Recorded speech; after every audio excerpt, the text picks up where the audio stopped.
And we, Biblical Twist Podcast, keeping it going. Disclaimer, I'm just a vessel, just doing a little work for the community, doing a little church building work. I just want to talk about something that's been on my chest lately. And I feel like I should address it because some of these things could be insecurities that we need to bring up today. The forefront. Quick question. Are you one of those people that get angry when you see somebody around you, next to you, coworker, family, friend, doing better than you? Does that irritate you when your friend's married and your relationship is not the same? Does that irritate you when your coworker gets a promotion? Does that irritate you when your sister or your brother gets all the praise? Does that irritate you when somebody is just talented, gifted, beautiful? Is that who you are? And the reason I want to talk about this is because I want to talk about jealousy and envy and the spiritual aspect of that. I think it's happening a lot in today's day and age. It doesn't even have to be a stranger or an enemy. It can be inter-family feud. Somebody could be talented, could be beautiful. Somebody could be a cultural influence. Somebody could be kind. Somebody could be successful. Somebody could be a rising star. Somebody could be, maybe because that's not you, something arises in your chest. You know what that is? That, ooh, I can't stand that person. Ooh, I don't like that person. Ooh, I just hate the fact that their relationship is going good, or their marriage is going good, or they got the promotion, or, you know, that feeling you have inside of you, it's called hell. It's heaven and hell. This is a vibration. It's up there is heaven. The vibration is heaven. Peaceful, happy, smiling, good attitude, good mood, good energy, good everything. Down there, you know, that hate you feel in your chest, that hate, that burning sensation you feel in your chest because the next person has this, or the next person's beautiful, or the next person's talented, or the next person's gifted. The feeling that makes you want to go kill them. The feeling that makes you want to go hate them. The feeling that makes you want to go lie on them. That's called hell. You're living in hell. Okay? It doesn't matter how much money you have, because people like to use money as a band-aid.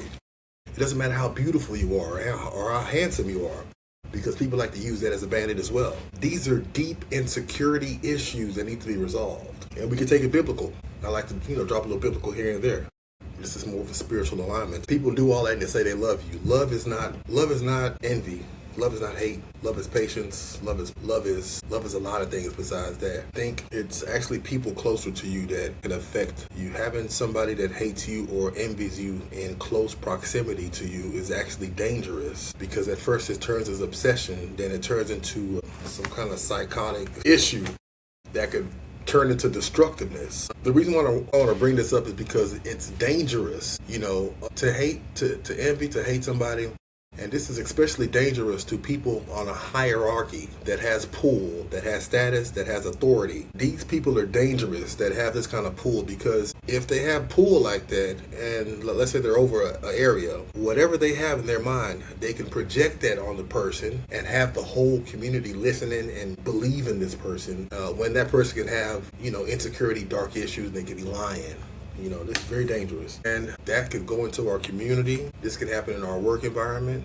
Definitely a cancer. I think this goes way back to the Cain and Abel days, where the brother wasn't pleased. The brother wasn't happy about the response the father gave. So in return, the brother killed the other brother. It's also spiritual, because he told his brother that he could hear his brother's soul from the ground. It was speaking to him. What have you done with your brother? His soul speaks out to me. I think it's unique that this definitely needs to be checked on, resolved, because it could bring out some inner darkness when people are like that. They don't even know about it. I think it's more spiritual than anything, because in their head they think they're not doing anything. But this is actually a spiritual matter, like some deeper insecurity issues that are going on in your heart, some unresolved insecurities that need to be checked, especially if you don't know somebody or nobody did nothing to you, but you have this inner hate, this inner anger, this inner rage towards somebody else. That's more of a mental thing, mental issue that needs to be resolved. Another example is Selena. I don't know if y'all know Selena. She was a famous singer out of Texas, Corpus Christi. Shout out to my Latinas and Latinos and my Españols and the Mexicans. But she was real famous down here, down south. Como la flor, all that. Real famous, beautiful, fine, beautiful heart, beautiful everything, right? Her manager and the leader of her fan club killed her, plotted a scheme and killed her on some jealousy, envy. That's just an example how somebody so close to you, in close proximity to you, can be hating on you, wishing you death and all that. And that's crazy.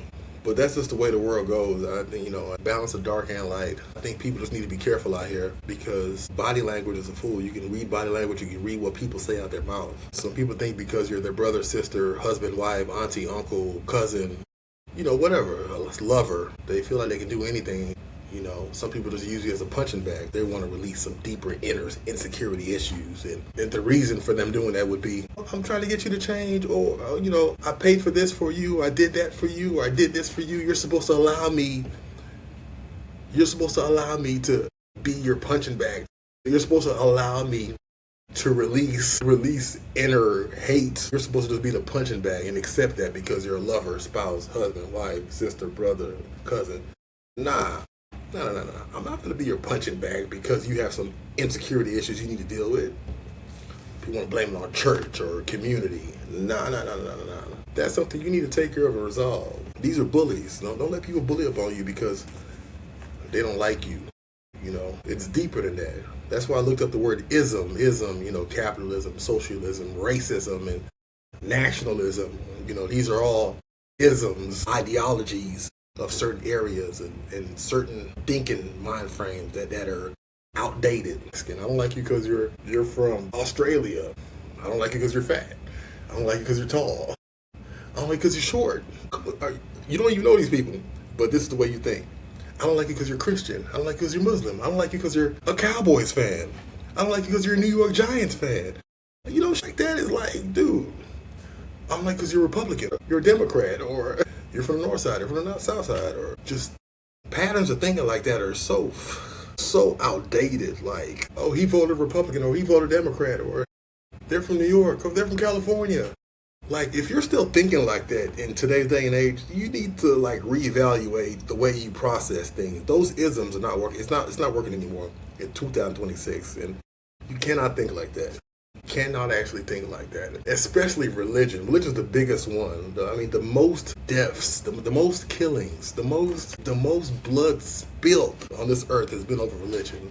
Muslim versus Christian, Christian versus Muslim. You're not this, you're not that. Off with his head. The fact that people think like that, it's supposed to be serving the same God. But then, if you're not my religion, I cut your head off, or biggest. If you look it up, our history on how much blood has been spilled over religion. It's sick. And to think it's supposed to be all the same topic, worshiping God. That's disturbing. But anyway, that's what I wanted to talk about. And the spiritual aspect of that.